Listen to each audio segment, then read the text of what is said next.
behind the wall on a general election. We did it for the first time in the primary, that we actually were behind the walls, helping people to fill out their ballots, casting their ballots. So we're just building momentum, and it was really, really very, very exciting to see people excited about casting their ballot, about the whole process. Some people who, went through people filling out testimony who had challenges casting their ballot, as we have a hearing filed after the election talking about some of the barriers and some of the challenges that we've had, also celebrating some of the leadership that has happened, our jail-based ambassadors, as well as the Suffolk County House of Correction, went through. So it's exciting to see the momentum that's building in the movement that's nonpartisan, unlocking democracy, and really reimagining democracy with the democracy reflection circles that are restorative justice kinds of practice style. It's just amazing. I mean, it's really amazing the work that has happened these last few weeks and where this is going to take us to, even in restoring the rights for people who are serving felony convictions.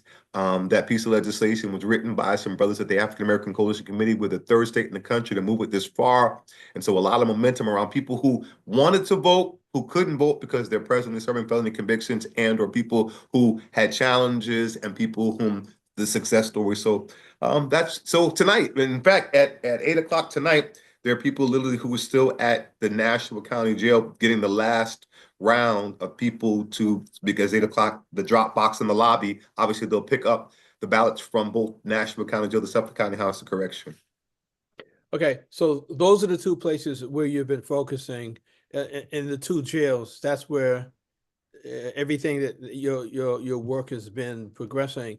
As far as the state prison, is the work being done there, or is it just with the two jails? Because that would be more than enough for a team to even focus on. Yeah, thank you for asking, Pastor. No, we actually are doing work. We have what we call jail-based ambassadors or inside organizers, people who are incarcerated who are at MCI Norfolk as well. In fact, the African American Coalition Committee, again, who wrote the piece of legislation that to restore the rights for people presently serving felony convictions that was stripped from them in 2000. They are inside organizers. Some people who are behind the wall have now come out and are now outside organizers who are helping us to do our Unlock Your Power Hour, that will be going across the entire state of Massachusetts to a 2-year process for this campaign, again, to restore the rights for people presently serving felony convictions, simultaneously making this a robust model in the Suffolk County that we can replicate throughout the Commonwealth. So have you worked with young men? You're working with men and women, correct? Yes, sir. Yes. So have you encountered men and women that you've been working with? Let's say that they filled out the form to have the ballot sent to them back at the jail. Yes. But then they're released because something happened with the case. So what happens when a person leaves and the mail-in ballot comes to the jail? What do you do? Do you have to tear that up? It's done? No, so what happens is we do a twofold process. So in addition to fill out absentee ballot applications that will have the ballot be mailed to them in the House of Correction, and or to another resident outside, a family member or whatever. So if the person actually gets released, we simultaneously register them to vote. As you know, you have to register like 10 days prior to the election. So they're simultaneously registered with their respective polling place on the outside. So if they do vote, that they can do that, and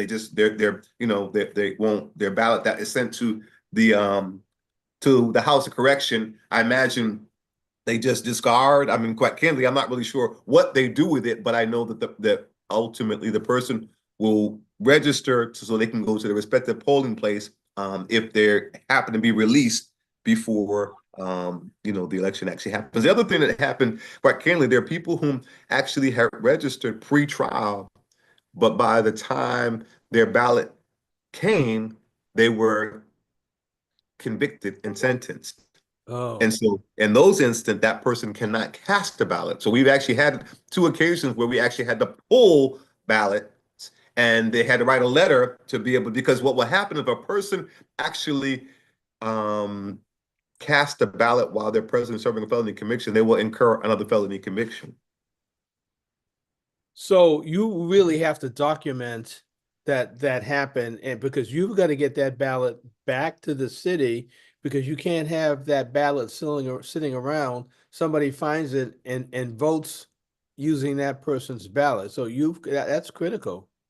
So what we have created a whole tracking system, Pastor, in this process. Literally, we have scanned, we're working with the Lawyers for Civil Rights, and they've helped us to be able to scan every single registration form, every absentee ballot application, as well as testimony that we're pairing with that because so that we can track the person's ballot even beyond, because there are people, unfortunately, who did register, did complete an absentee ballot application, and unfortunately, being it through the mail or whatever the process was, didn't get their ballot in time to participate in the primary. Some who didn't get an opportunity to participate in this general election and were really upset. Yeah. So those are the critical issues that we are addressing. We've got a critical issues document again that we will, and that we've been gathering testimony from people that they can communicate their voices, though they can't physically be there. We're Right. capturing that, and we're going to communicate that at the public hearing post the election. And we're also planning, as I said, some Unlock Your Power Hour events in the community. We have one already planned at Teen Empowerment. I think it's November 20th. And this will happen all across, again, the Commonwealth. We are looking to get confirmation from Sheriff Tompkins. We've gotten confirmation from Rachel Rollins. We're hopeful to do our first Unlock Your Power Hour at the Suffolk County House of Correction. And our jail-based ambassadors will testify, as well as Sheriff Tompkins, as well as Rachel Rollins, God willing, Congresswoman Presley. That's, we haven't confirmed that, but this is some of the vision that we have to celebrate the model that's being created and really kind of build some, and then beyond that, talk about some of the issues, how we can make it better, and then again, replicate it throughout the Commonwealth. So every day, as far as the intensity, and then we'll go to the election. As far as the intensity of your work, Yes. has it been intense for the past 2 weeks, for the past month? How are you communicating to them about the candidates, about the presidential candidates? How are you feeding information to them and being very careful that you don't lean too much on one or the other? Because I know they've been asking you questions about the presidential candidates. How do you balance that as a partisan, a So, nonpartisan? so what we do is again we put together candidate guys that are from their own platforms, right? So we're just taking their information from their platforms and putting them side by side so that they can actually see, and they and again we're not biasing it. We're just giving you their information we've just extrapolated from their platforms and then compiled it together in a way that they can be able to juxtapose those and make an informed decision. Wow. As well Well, as I want to say, the other thing we do, Pastor, that I think is important is the reflection democracy circles. When we reimagine democracy, we sit in a circle and people literally whom are having conversation about why they are leaning toward this candidate or why they're leaning toward that candidate, and people actually have changed their own positions by hearing another position that maybe gave them more information. So I think it's a beautiful, wonderful thing in these democracy circles, quite candidly, where this civility. I mean, something as simple as one person speaks and everybody listens, and you have a talking piece, and then you pass around. I mean, so you see this risk, what do I want to say? This violent kind of communication that people can't agree to disagree and hear another person's perspective. In general, we don't have that in these reflection democracy circles with our brothers and sisters who are behind the wall. I think it's amazing that they can be civil and being the platform that we afford, that we set for them and put the rules in place, and we set the whole atmosphere, and they're responsive and respectful of this, just hearing and respecting another person's opinion and being open to process and think critically. so where else in the country is something like this happening? If you know.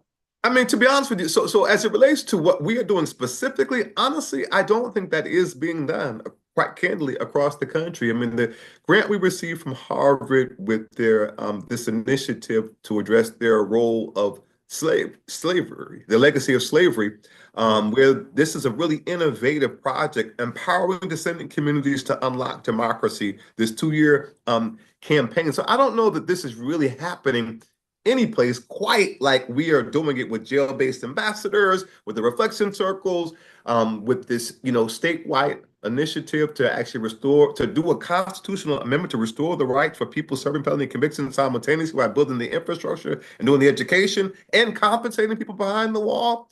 I don't think that's happening absolutely any place. I just saw the news alert.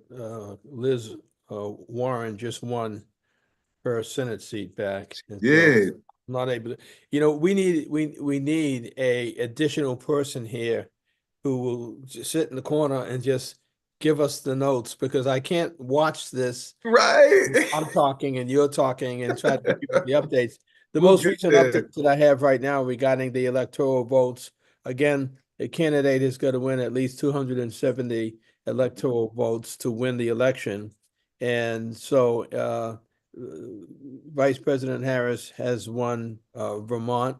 That gives her 3 electoral votes. Massachusetts, that gives her 11 more. And Maryland, that gives her 10. She may have won others, but I can't look at that right now. The former president, Donald Trump, he won Kentucky with 8 electoral votes, Indiana with 11, West Virginia with 4, and Alabama 9. So again, this is nothing, because there are a number of states that they're going to have to go through. But it looks right now that I think Leon is coming in. It looks right now that Donald Trump is in the lead on the electoral votes, and and the Vice President Harris is coming up behind him, but we still haven't had the major count yet, so we're still feeling out the different states and what groups of people are voting. Leon Rock is here with us. Leon was trying desperately to get his credentials, Yes. his press credentials, so that he can be with the other reporters at the. What were you going to be assigned, Leon, exactly? Yes, actually, you get the press credentials to actually be on site over at Howard University, where the vice president is. Unfortunately, my delay caused me not to be able to get the credentials because they had a time constraint. Okay. And with that time constraint, I missed it by a couple of hours, unfortunately. Yeah. So I'm still here in Washington, D.C., but at the same time, I'm here with you, Pastor, and with you, Pastor. Hello, Pastor Hobbs. Hello, And sir. hello, Pastor Wall. It's great to see But- both of you. Well, I brought 2 friends with me. Yeah, you did. I got 2 Yeah, friends. well, I'm didn't- not sure if one of them is your real friend. Well, he'll take any exposure he can get. And if you look at Pastor Hobbs brought his twin with him. His twin is right behind him. So There it goes. there you go. Oh, yes.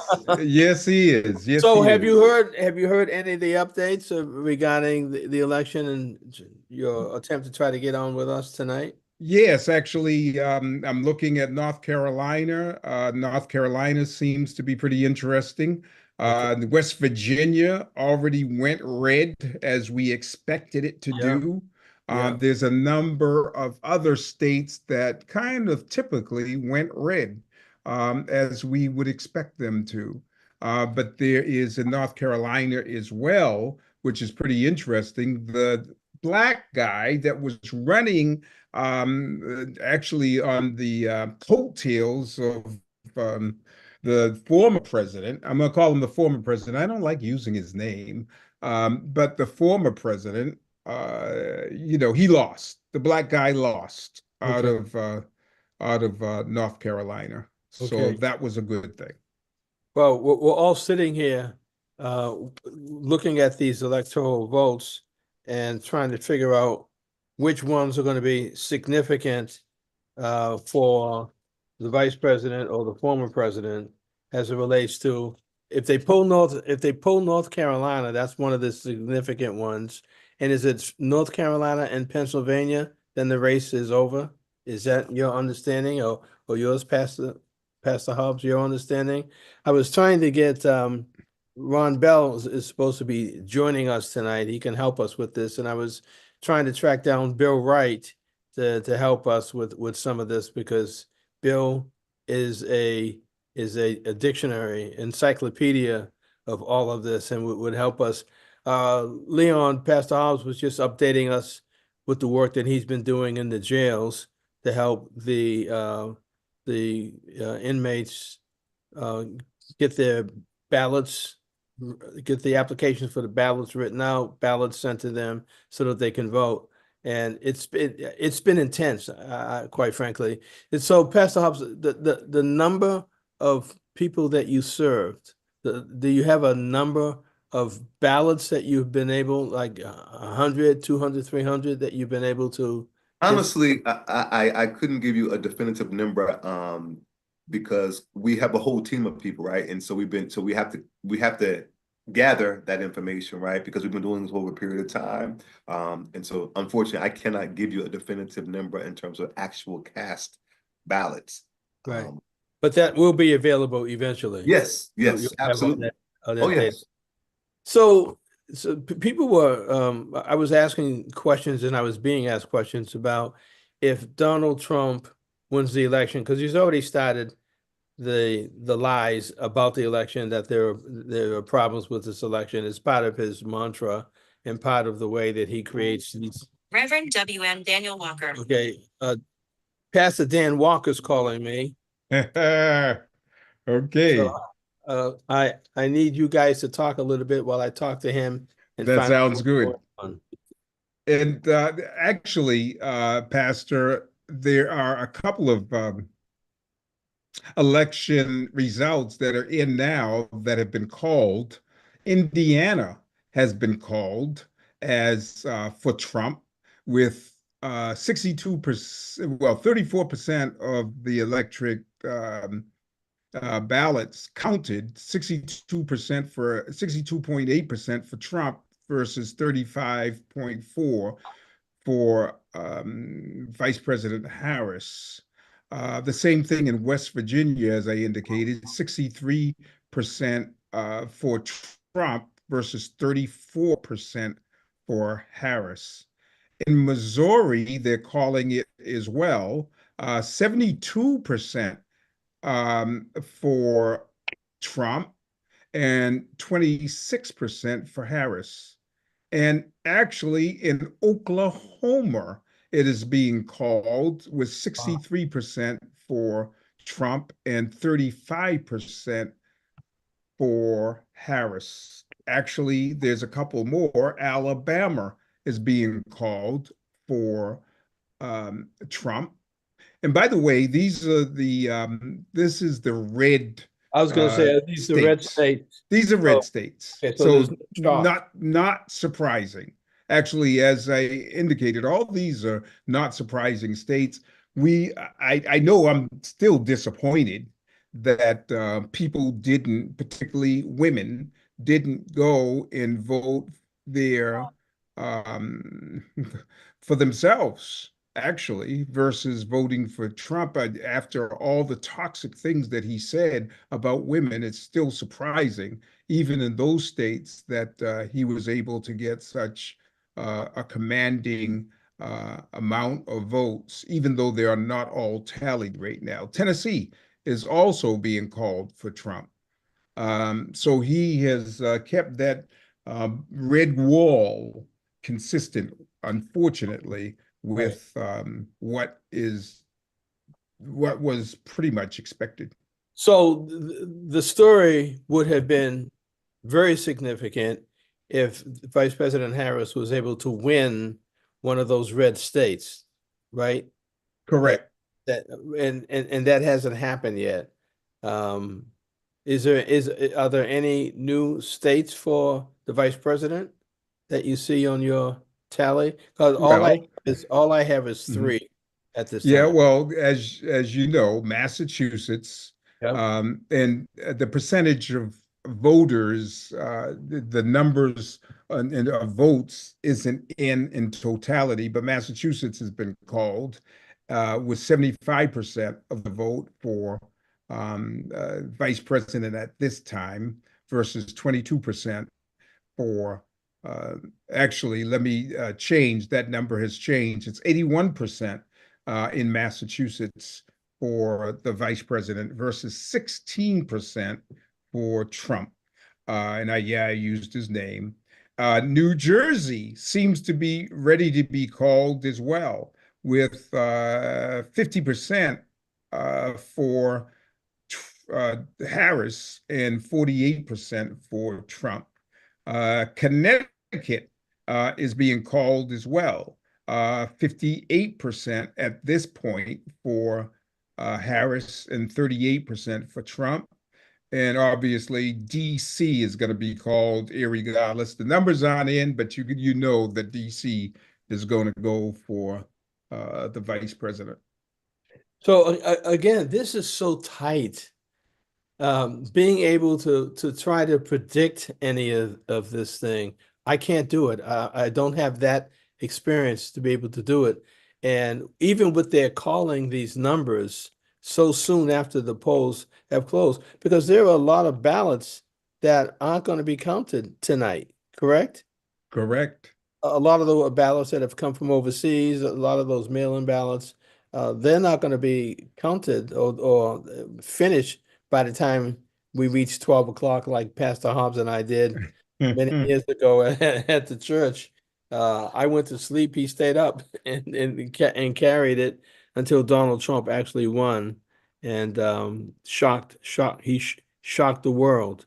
Any predictions as to where this race is going? I can't. I wish I could, based on. I know Pastor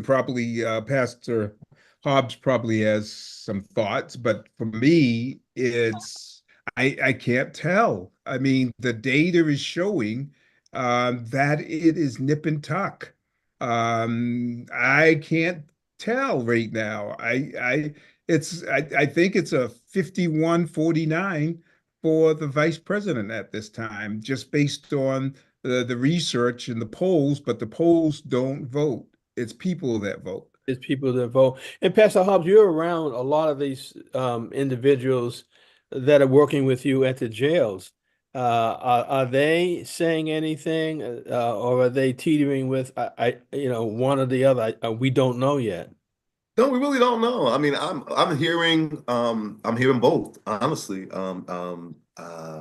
And there are some people, I will say, I have heard quite a few people behind the wall say that they were voting for Trump. I don't know if they're just saying that, right? Or if that's really and I'm going to tell you why. The reasons I'm hearing are things like, we got money from him under, COVID money while they were incarcerated, right? And I mean, again, obviously that was COVID recovery money. That wasn't, he actually signed the check. So, and that has never happened before. Intentionally did that. Yes. Yeah. And it worked for some people, like, oh, he gave us money, right? Even though it was, not a lot and didn't change structural stuff, and people that spent that money, but that worked, right? As well as he's a convicted felon. So you think he's going to remember us as convicted felons? I mean, the answer is no. No. But I'm just telling you that that has been some of the thinking that we have heard, and again, we're nonpartisan. So, but Pastor Hobbs, that's not only them. I have heard a lot of Black young men say the same thing, that the economy, my pocket was much better. Yeah.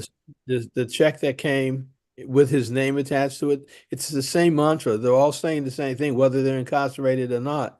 And the only thing that has turned some of them around is listening intensely to some of the things he has said.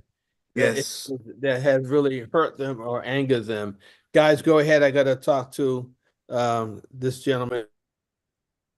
Sure. So do you think that those folks are good brothers and sisters that have been incarcerated actually fell for the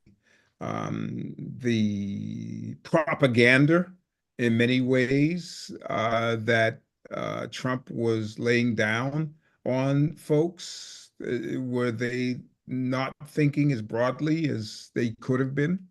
I mean, I think there are some. Again, I would submit what you may have not heard is we in addition to facilitating people being able to be educated and the process of being able to submit an absentee ballot application and in candidate guides, it's really been the democracy reimagining democracy reflection circles where we really have more conversation beyond just the rhetoric. And those instances, Pastor said, people have actually changed their position in many instances once they actually have some critical thinking and conversation that's not just in a vacuum, but that's in a more broader, diverse circle. Many of them have actually changed some of their thinking at things like democracy being at stake. And again, the fact that Kamala Harris, vice president, has been a prosecutor. And then people are like, well, she's put a lot of black men in jail, right? And these are some of the things that they're saying, right? Right. And so they're feeling like that is a real thing that some people really feel, and that's a challenge for them. But again, I think the critical thinking, the conversations has had them think about everything across the board. So we'll see. We'll see. I mean, and what some people might say initially, again, some of those thinking have changed. And when I see what people are actually completing on some of their forms, and I'm not talking about their actual ballot, but I'm talking about their registration forms that would indicate particular party. Right. We're seeing really diversity. Some people are, going Democrat. Some people are independent, right? Some people are registering Republican. But we're really trying to help them to understand is regardless of who is president, there's a movement that we need to be a part of righteousness and restoring the rights for people who are serving felony convictions to actually vote, right? If you can run with 34 convictions, and certainly you should be able to vote with a felony conviction. Oh, no question and no doubt. And so there was a time back in the day, and I'm older than you, I believe. So, but there was a time when there were groups that would go into the prisons and the jails and actually do political education classes. Okay. And educate our people that are incarcerated about politics. Is that not happening anymore in Boston, in Massachusetts, and across the country? People not getting educated in the way that they need to about politics? The answer is no, they're not. They're not. No question and no doubt. And so there's no doubt. So when we give folks the opportunity, which they should have, just like people that are not incarcerated, the opportunity to vote, we have to as well educate our folks about the value of the vote and the importance of the vote, and actually, in many ways, how to vote. Your interest. Because if we don't start educating our people about voting our interests, then we will find ourselves doing the same thing, both inside and out. And that is voting against our own interest and allowing people to get in to public places that don't have our interests at all. Absolutely. Absolutely. Yeah. And we're doing that education. Again, I want to give props to Sheriff Tompkins as the only sheriff of color in the entire 14 counties in the Commonwealth, and his leadership for over decades, affording us the opportunity to access to this population. And he has said unequivocally he supports universal suffrage, right? And so I appreciate his leadership in making that bold statement And he said if it's not his call, if the Secretary of State would do it, then he would do that. And so now there is a law in place, this Vote 2022 Act, that actually is the Secretary of State is actually challenging across the Commonwealth to build infrastructure and capacity for people who are behind the wall, who have the right to vote, that infrastructure to actually exercise that right. So we're building it more robust in terms of the education and doing that kind of piece. So that is very, very, very important.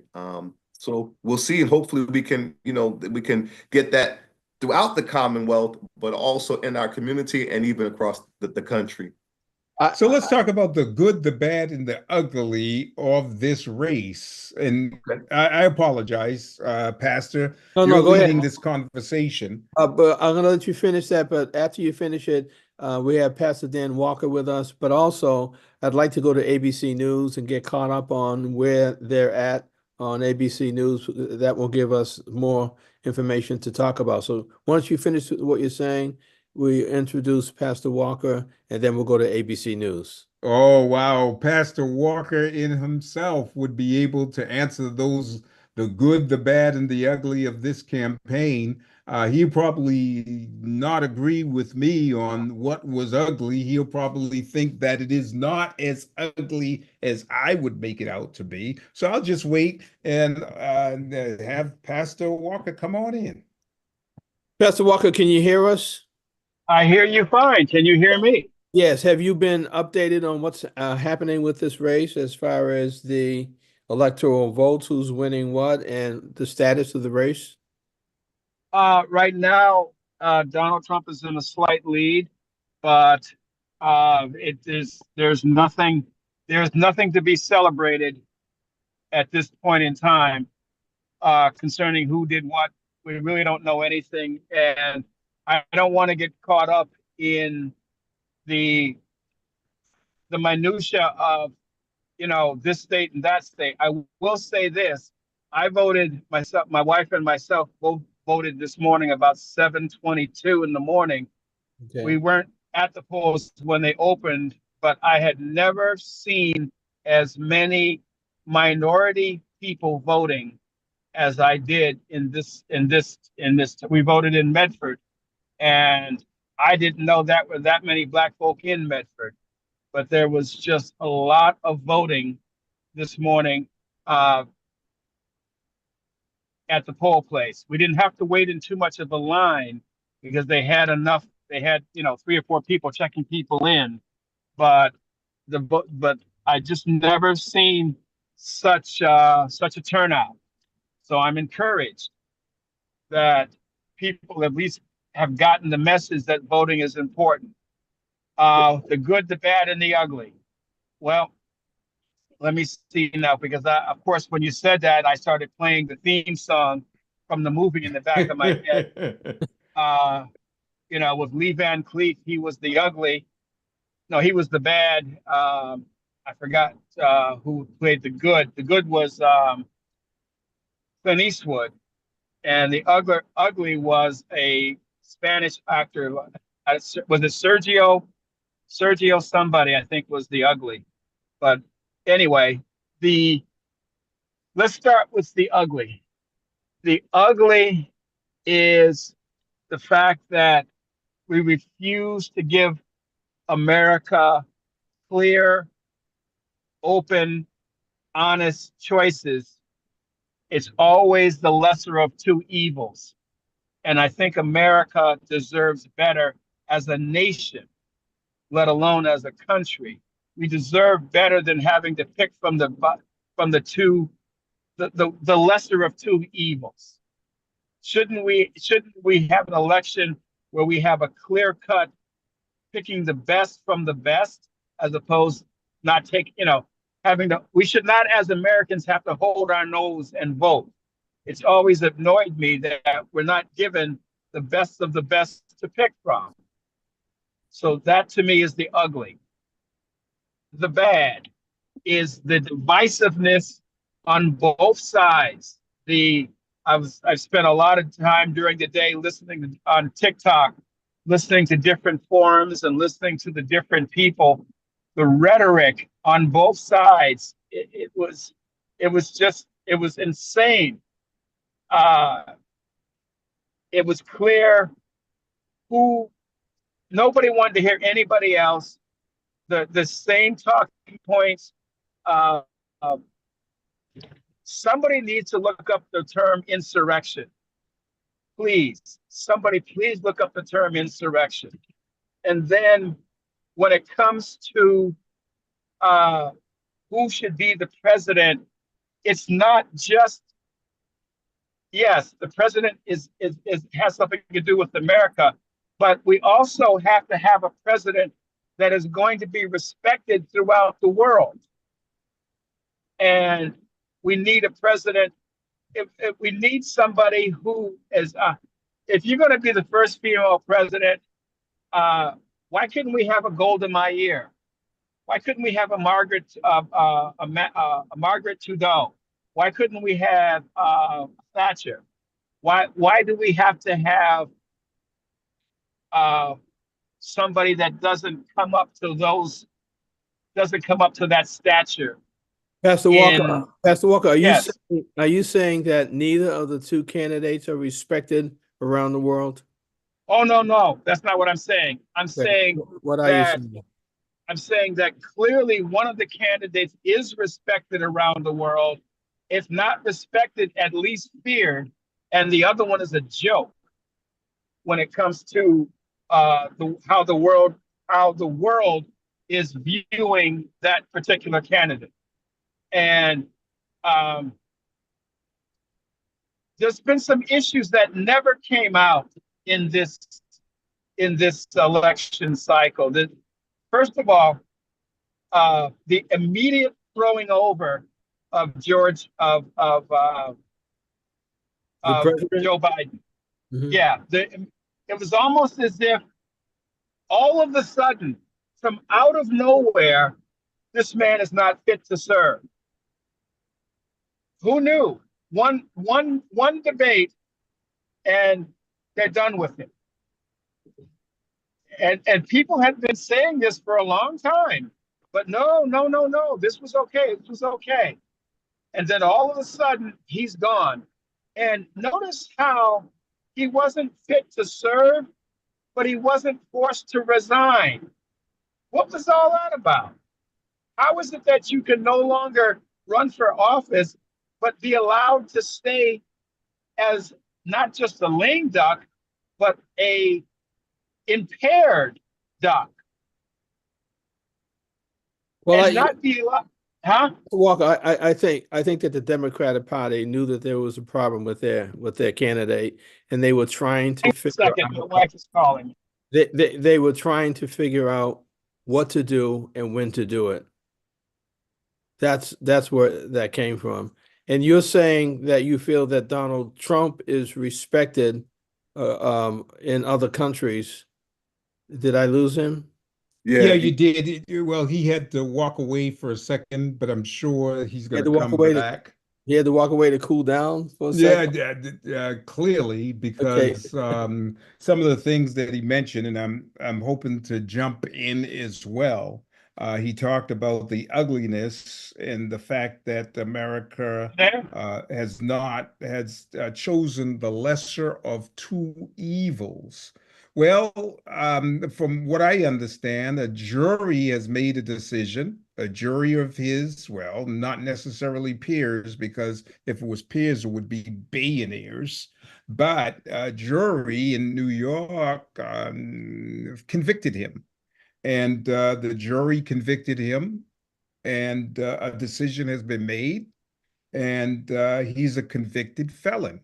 So, as a convicted felon running for the top position of the United States of America, right now, convicted felons can hardly find job opportunities at a local, well, maybe Walmart they can, but at a local grocery store, they can't find a job, let alone being president of the United States. So when the good pastor mentions the ugly, I hear him, but I hear the fact that it would be probably one-sided on the lesser of two evils, because I didn't see or hear any evil necessarily coming out of the vice president. Well, if I can speak to that, it's interesting to me that he was convicted by a jury of his peers, but there's convicted and there's convicted. And what do I mean when I say that? Clearly, the person who brought him to ran on the platform of getting Trump. If you elect me, I'm going to get him. This is public knowledge. This is everybody knows this was said. I'm going to get him. So nobody is really taking, if this was a real thing, then why wasn't he put in handcuffs immediately? Why wasn't he sentenced immediately? Why wasn't he put in jail immediately? Because he was president. Because he was president. Excuse me, he was not convicted while he was president. No, I'm saying you said why wasn't he charged immediately? Well, he couldn't. No, that's not what I said. That's not what I said. Okay, go right ahead. What I said was he had been convicted. Why after he was convicted? Why was he not put in handcuffs, taken into custody, and put in jail immediately, as would have happened to anybody else? Why didn't that happen? Why hasn't that happened to this day? That's what I said. Oh, okay. And I would say that he has been given preferential treatment, as the Supreme Court gave him preferential treatment and essentially said that he can do anything, as long as it's, during the time in which it's an official duty. So he's been given preferential treatment because of his status, his economic status. And he's white. And is yeah. he okay? And So he's now, white. if I understand the Supreme Court ruling, the philosophy behind the ruling is that as a sitting president, if all of a sudden every one of your actions is going to be questioned to the point where you can be charged, it's going to be very difficult for you to make the typical decisions. We know this to be a fact because how many police right now no longer want to be police officers because they don't feel that they have the backing of the community. If something goes wrong, they feel they're going to be thrown under the bus immediately. So it seems to me that the Supreme Court has codified that mindset, saying while you're a sitting president, you can always be impeached. So that hasn't changed. The ruling did not say you cannot be impeached for the impeachable offenses. What it said was these petty things, these things that apparently that he has been charged with and found guilty of, quote unquote, don't rise to the level. And right now, it's even a question as to that's going to be upheld. Yeah, I would say that. Hello. Reverend Priscilla, Pastor Priscilla, how you doing? She's muted. Oh, I did it. Okay. I fixed it. I fixed it. My phone. Because you didn't know how to do it. There we go. Oh no. Listen, this is Julia Mejia, our city councilor at large, and we're here at an event at the Hibernian Hall with the youth. They're having a watch party. So we just checked in to say hello. I don't know if you wants to say anything. Hey, my friend. I don't like iPhones. Yeah.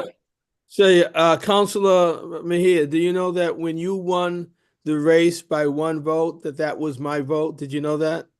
I'm sorry. Nope, it wasn't your vote. It was God's vote. Y'all can't him. Like, stop. I keep telling everybody it was God's vote. Y'all gotta stop trying to claim his power. And it was God's vote, and then it was Ron's knees that we busted up to get that vote. Yeah, and I never forget when I messed up my what was it, hamstring. You was like Negro cop. Hop, hop. I was relentless. Have you two been watching television, watching where this race is going? I think something happened to Priscilla's phone. Yeah. Yeah. Okay. I had not yet finished. I had not finished my answer for what was good. I've given you the bad and I've given you the ugly. But do you give us any good? If you ain't got no good, I'm too tired to listen to it. Excuse me? I am too tired to listen to any rhetoric right now, because right now I'm like trying to get some rest. I came on because out of respect, because I want to make sure democracy is in action. And the thing is, it's like, I'm not going to bicker. You have your voice. I have my voice. We all have our voices. But let's not get into all that bickering, because I'll just sign off right now. I'm not trying to bicker, but I haven't given the good yet. I was asked a specific question. I've given the bad and the ugly. I have not given the good yet. All I heard you was defending the. Okay, I ain't going to say it. Okay, so the good is that democracy is we're having a vote in a free, and I pray open, fair election. And I pray that the will of God be done. Okay. I pray that at the end of the day, when this is all over, the country is going to be in a new direction. It's either going to be in a new direction under the first so-called Black female president. He said laughingly, how about just the first female president?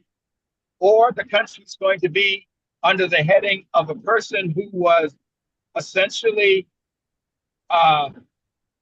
did his term, lost an election, came back and won in a complete unprecedented thing that has never happened before.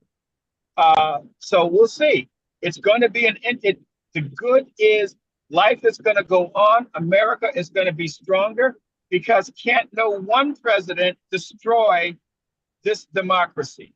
Can't no one party destroy this democracy. Well, let me hold you right there, Pastor Walker. Yeah. Let me hold you right there. Just because Ron Bell also is not feeling well, I don't want to hold him too long. Yeah, and I might say something I don't mean. Ron, do you want to make a comment on where the election is at, and if you've been watching it? Everyone froze? Oh, we're back. Did I freeze? Don't we look better now that we're not in the iPhone? Nope, you're here. You're here. Ron, you're here. Ron's getting ready to say something. Oh, how we doing, Ron? I love Julia. I love Priscilla. And I'll leave it at that. Oh, what you always saying before we left? Let me find out. Y'all like, what happened when we were away? We've been having a discussion. You've been having a discussion. Saying, right? I'm just, it makes my job harder, right? I've been doing this for 32 years, right? And it makes my job harder, even with ballot questions, what I've been focused on. Can y'all hear me? Yes. Yeah. Yes, we can all hear you. When I find out that they're going to modify them after the people vote, like the school committee, it's troubling to me. What I see what's going on with the rhetoric on both sides, it's troubling to me. And so when we look at our future generations trying to get them involved, I don't want to even be involved in that piece. I will fight for democracy to the end, and particularly for Black and Latino folks and people that are underrepresented. I don't even use the word marginalized. It's just like, it hurts. So I did the work today. Yes, on two. I did do that. And I did the ballot questions. And I do support a candidate that has common sense, which I know is not always common. And so when I hear folks speak about the other, it bothers me. Because I've seen what he has said, I've seen what he has done, and I am really amazed at even what's going on with the numbers, the initial numbers. I'll Yeah. leave it at that because I'm tired and I don't want to end up saying something I regret. I know, especially if this is being live and recorded. So we got to make sure that we understand the Zoom that we're walking into right now, because, you know, and then I see that Mr. Leon Rock got the really nice backdrop. And so does, you know, Pastor Wall look good, but me, and then Daniel, you're driving, and Pastor Scary Hall, looking. but me, like, we got to get our stuff together here. We can't be competing with y'all. But I'm also feel like on my way to this party with young people that Priscilla and I went to come and support the youth. I started looking at the numbers, and the last I saw, it was 95 Trump and 35 our Harris, you know? And I'm like, what in the world? This Right. can't be. And so the thing that I have come to terms with, and I have always, this is my whole mantra, is that regardless of what happens, what we can't do is lose hope and faith, because that's all we have. And we have to remain focused, right? Like, these are the sort of things that give us an opportunity. Like, even though we might feel like we've lost, we have to remain grounded, right? Because when we lose sight of the blessing, that's when we lose, right? So I think regardless of what happens, we have an opportunity to really do something different this time around. And I think that that's what gives me hope. And I'm saying that right now because in 2016, I didn't even want to wake my daughter up to tell her the news. I don't know what it's going to be like tomorrow morning when I have to wake her up. I don't want my heart to be heavy, because the first thing my daughter asked me when she was 6 years old in 2016 was if we were going to have to leave. Mm. And that hurt my heart. And so, you know, my daughter, her mom is an immigrant, her father's Black. Like, she knows what is at stake. She knows what type of culture and climate we're under, right? And so those are the sort of things that I'm going to bed worried about, the outcome and how that's going to land, even though she's 14 now. But, you know, she still has an immigrant, you know, Afro-Latina mom and a Black dad that she got to be worried about, right? And those are the sort of things that are heavy in my heart right now. I'm sorry. I'm truly sorry. You froze. Pastor Walker. You froze. Yes. froze. And You I'm not. froze I up on- froze. Okay. Can you hear me now? We can hear you Yes. now. You wanted to respond? Okay. I am truly sorry that an election has been so perverted. The process, the rhetoric, all the focus has been so perverted that would cause a young person to be so fearful. It's a shame when we have truths to be self-evident, that all men are created equal, endowed by their creator. When that gets perverted to the point where a 14-year-old person or anybody is afraid that in the most freest country on the planet, the most democratic country on the planet, and people are afraid of an outcome for fear that they're going to have to leave because the director. Let me assure you, can't no one president destroy this country, and can't no one president save this country. If Well, that's been the case, can I just jump in for a second on that one? Go ahead, Go ahead, Leon. Yeah, when you keep on saying that just one person cannot destroy, we had been involved in COVID, in which a president essentially controlled the purse strings and controlled the conversation about how to get out of this challenge with COVID. A million people, a million American people died. More people died than any other major country on the planet died in America because of COVID. He impacted in such a major way through his anger, through the fear, through the insults, through the don't mask, through the drink some disinfectant and we'll be okay. Yeah, he never said that, by the way. That's what we call false.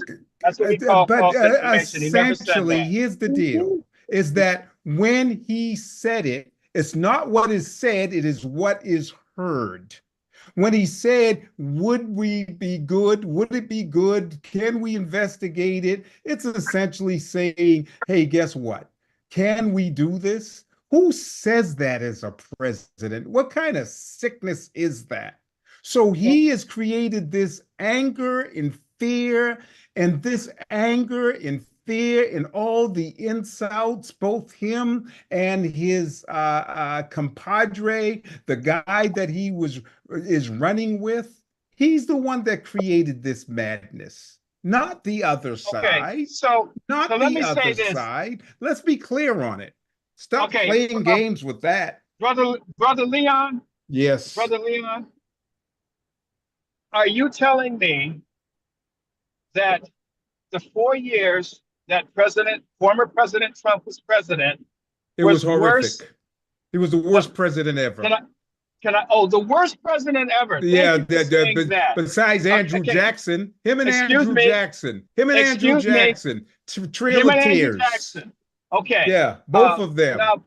Now, brother, can I take you back to 1919?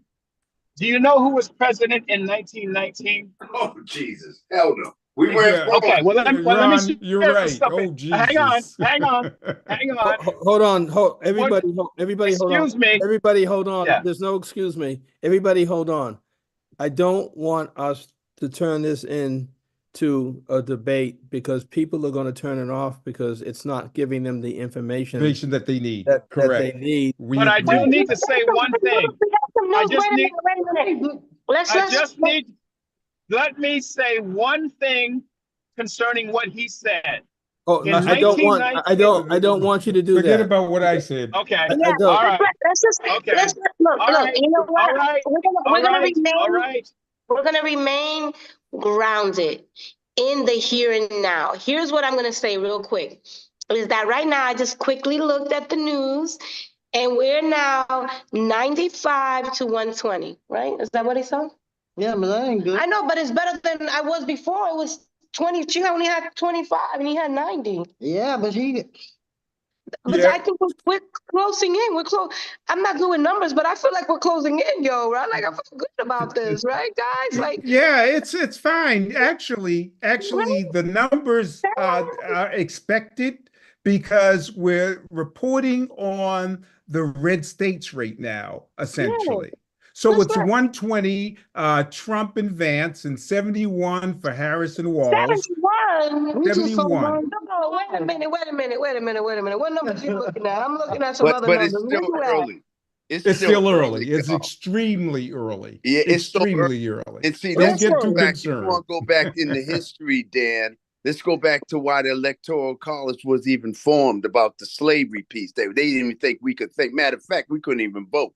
So therefore, the Electoral College is outdated. You know what I mean? So let's not go down to history. Let's live in the now. Thank you, Julia, for saying that. But let's live in the now. And let me just say this. Kamala is going to win. Kamala Harris. I've learned to say her name right, okay? Because it's like the African dialect is Kamala, right? So I had to practice it, okay? Right. So I'm exhausted right now. I'm going to sign off because I can only do so much of this. I don't have that energy. I don't want to say something that'll, I'll regret later. Ron, before you go, can I just hear you explain to the listening audience the difference between the electoral vote versus the popular vote and how a person can have win the popular vote, but still not win the electoral vote? I think that happened in 2020. Well, that's what happened in 2020 when Hillary won the popular vote and Trump won, right? Yeah, and that also happened in 2000. In 2000, I was covering, I worked at MTV, y'all gotta throw that out there because, I gotta show off a little bit. But When I worked Gore- at MTV and I followed Gore. I was on his beat and we traveled all across the country. And then his election in 2000, Chance, right? there was a little hanging chads in Florida. And we thought he won. And Right. then, no, here comes Bush. They stole that one too. They So stole that one. Right. And That's in right. 2000, on the local level, that was the first time all of us worked together, Dunk the Vote, Yeah. NAACP, Urban League, and all the different groups, right? And there was a decline in voting, a 20-year decline in voting plummeted. And that was the first year it went up 20%. Our goal was 5%. So that was the loss because of Chaz Dimple's unreliable polls in Florida. So if you want to go back in history, so let's talk about today. The ballot questions, right? And as a disclaimer, I did support question 2. Question 1 was to audit the legislators. I gotta go. I gotta leave. Sorry, you guys. I'm sorry to put you on the spot, Counselor. Cut me off. I'll be back with you all. No, but listen, she got a boo. I know y'all get back. Y'all go back and watch the watch party. All right, see y'all. Wait. I just want to say, wait, real quick. Hold up. I just really want to say thank you to Pastor Wall. For real, That's right. real. You know what? You prayed over me when we were like in suspense. And Pastor Hobbs and Ron, like y'all really had me covered in more ways than one. And I just wanted to let you know how much I am grateful to you all because you've always seen me, who I really am, right? And you've always uplifted me, right? And you've always kept me grounded. So I just want to say thank you because of you, right? It was more than one vote. There was 22,492 votes. It just so happened to be that I won by just one. Just be clear. I don't want people to think that I only got one vote. That's how I feel. No, but also, Julia, we went against the establishment. That's right. Let's keep it real. That was incredible. That's why they didn't think I won. That's why they're like, how does this woman do this? They counted the votes and God said, yeah, she did do it. And I'm gonna let her win by one vote so y'all don't mess with her again. Because she's the chosen one. And that's me, period. God did that. So he gets all the glory. That's it, period. End the story. Amen. So I just want to say thank you. I got to give credit to Priscilla because Priscilla convinced me to join your campaign. She told me And that. Priscilla, I got to give credit because I was like this. Okay, I don't know because She told me that. You know what? I thought it was Tito because Tito was like, his cousin. But she told me the other day that it was her that made you do this. So Tito had a little influence. Nutties really closed the deal, but Priscilla was like, "Come on, Ron. She's Come on, we got to do this." On the campaign trail, we were always together. But look, okay, Pastor Wall, bye. I know you're a producer. You want to focus on your show, and we're hijacking it. So I leave so that you can go. You already hijacked it. Bye. Bye. Bye. Bye. I gotta go. I gotta go get my kid to bed. Bye. Bye. Peace. Ron, Yes. could you Question number 1?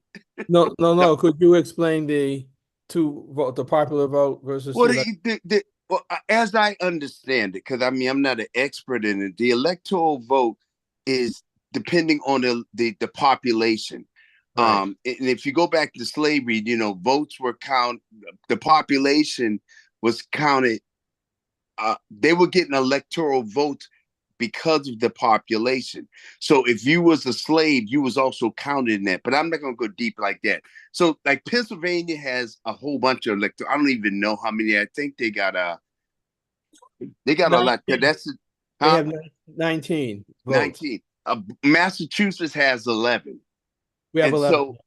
So and what's happening now is like you're going to the red states. You're looking at the red states, and the red states have a lot of electoral votes, and they're, that's Trump country, right? But what's happening is there's a major gender gap. And so the electoral college, if you got a high population of people, you get more electoral votes. So Kamala is winning a lot of popular votes in small cities and small populated cities, but yet the electoral votes are not that high. She just So- won Delaware. Right, which is not, I don't even know how many electoral votes, but you got to look at Pennsylvania, Yeah. Michigan, Wisconsin, North Carolina, Florida. These are like swing states. And if the electoral college, based on their population, vote in favor of the candidate, that's who wins. Even though the candidate may win the popular vote, as it did with Hillary, as it did with Gore, that Julie alluded to, you can lose. So right now, and I see 16 electoral votes for Harris, according to what I'm watching on ABC, and Trump has 51.9% as of now, what I'm watching. You know, everyone's changed. And that's in North Carolina, which is very crucial. And I went to North Carolina this past summer, and I seen a lot of Trump signs, and it was interesting. Leon, did you want to say something? Yeah, there's 538 electoral college votes spread out across the country in terms of numbers. And then there's 270 that are needed in order to win. To win, yeah. You have to get 270.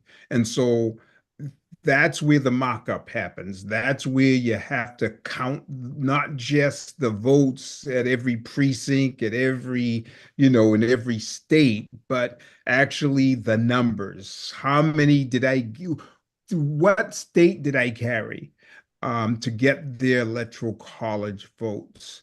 And it's been a challenge. Actually, I'm looking at the map of electoral college votes now, and it's pretty interesting that Florida has 30, Texas has 40, California has 54.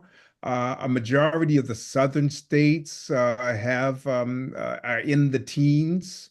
And the low count of electoral college is up in the low populated states where there's four, South Dakota, North Dakota, Iowa, that type of places that have low density, low population density.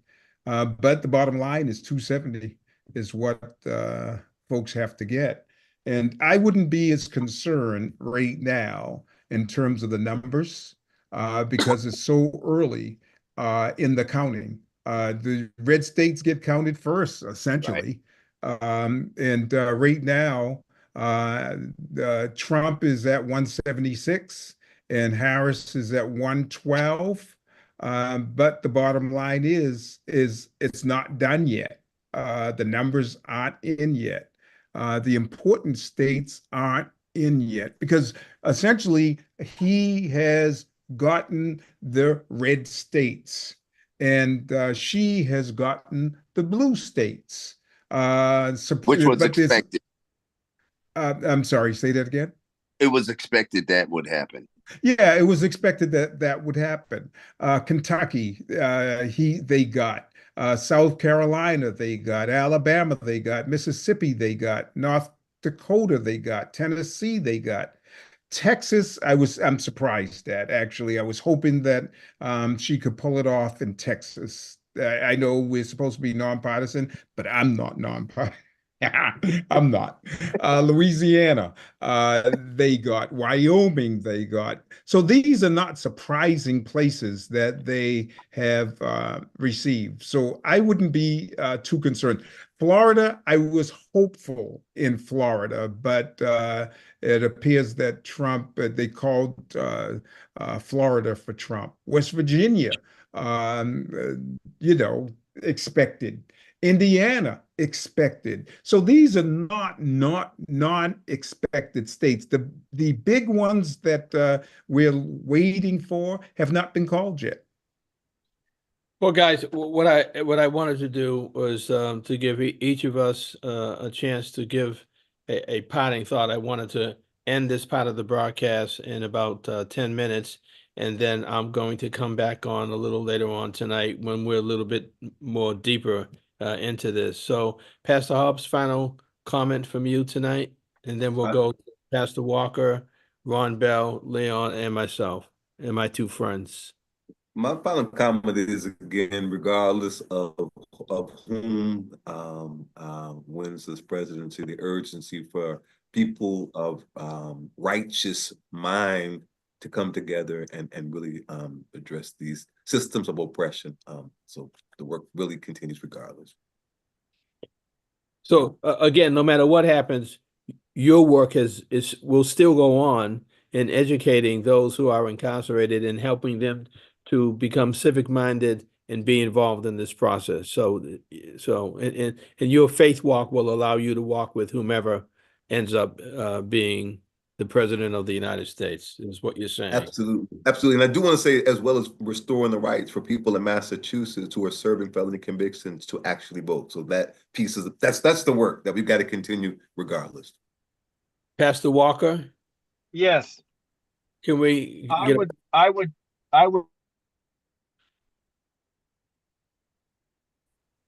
your phone? Your phone froze again. So Leon, let's go to you until he comes back. Well, I'm just This hopeful. world is not. This Oh, world go is ahead. not our home. This world, that we're living to live again, and it's one thing to get caught up in these particular squabbles as to who, what, where, when, and why. But the reality of it is that we have an obligation to do those things that we're called to do, go into all the world and preach the gospel, to make disciples of people, to feed the hungry, to clothe the naked, to give love where love is not expected or even deserved in some people's eyes. We have to always remember that, it is God who sets up kings and is God who takes down kings. So whatever happens, we're still a nation. Whatever happens, we're still a people. Whatever happens, we still have a relationship with God, and that needs to be what we rely on. That's my final comment. I appreciate it. Brother Leon and then Ron. Yeah, it's essentially the same thing that Pastor just mentioned. We're on this planet just for a moment. And when we're on this planet for this short moment, let's bring joy. Let's bring joy. All this divisive conversation is not necessary. All this bickering, political bickering, is not necessary. Let's move past this. Let's do better. Okay, good. Ron. I would say just keep the faith. Let's put it in God's hands. Whatever happens, it's not as if it's been great for Black people anyway. So let it all play out. Put it in God's hands. Good. And the next time I do something like this, we are going to have to find a statistician or somebody who could help us to feed us information about what's going on that we're trying to cover, so that we don't have to try to look on our computers and keep the conversation going at the same time, because people who are watching want to hear the results of the election, but through our eyes. Right. And when we can't give them the content, they'll go to another place to listen and get that content. So that helps me to understand. Again, I'm going to come back on maybe in another couple of hours to see where we're at. If there's anything jingling, one thing jingling for me. I will text that background. I will send you a text and tell you, get out of your bed. Do not use that background. I don't like that. It's draining my energy. It's draining my energy. Oh, you like you like Washington D.C. better? Is that what you're saying? No, I just don't like the background. Okay, Pastor Right, Pastor Leo? Hobbs. Brother Pastor Leo, what you Hobbs say? has him. I said that was my immediate response. And that The was my background is immediate scary. response when he It said, looked like well, I got two of Halloween. my friends, and I said, okay. This is scary. This is scary, man. Just don't do that. Just put the church or something. Put a cross. That's scary right there. Good night, black people. All right. All right, good night. Bye-bye. Thank you.